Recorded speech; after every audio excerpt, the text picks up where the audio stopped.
Опозицијската ВМРО ДПМН бара одговорност од власта зошто министерот за правда Бојан Маричик и првиот човек на МВР Оливер Спасовски не добиле НАТО безбедносен сертификат.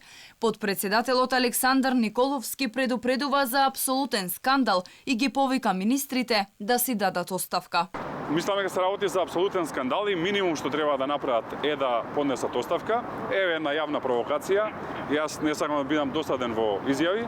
Значи една јавна провокација до двајцата, дали едниот нема безбедносен сертификат заради соработка со служби кои што не се дел од НАТО алијансата, а вториот заради корупција. По обвинувањата на ВМРО ДПМН е дека носителите во власта се носители на корупцијски афери. Спасовски се правдаше дека имал безбедносен сертификат од највисоко ниво на доверливост, а во тек била и постапката за НАТО сертификат.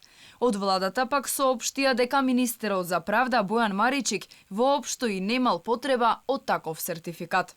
Според големината на државата, близу 600 македонски државјани треба да добијат сертификат за безбедност од НАТО. Истакна директорот на Дирекцијата за безбедност на класифицирани информации Стојан Славески, институцијата преку која одат сите барања за безбедносни сертификати. Славески за Радио Слободна Европа изјави дека десетина државјани кои поднеле за сертификат биле одбиени од алијансата, оти неа поминале безбедносната проверка. Сепак за ниту еден од одбиените не требало да се води кривична постапка.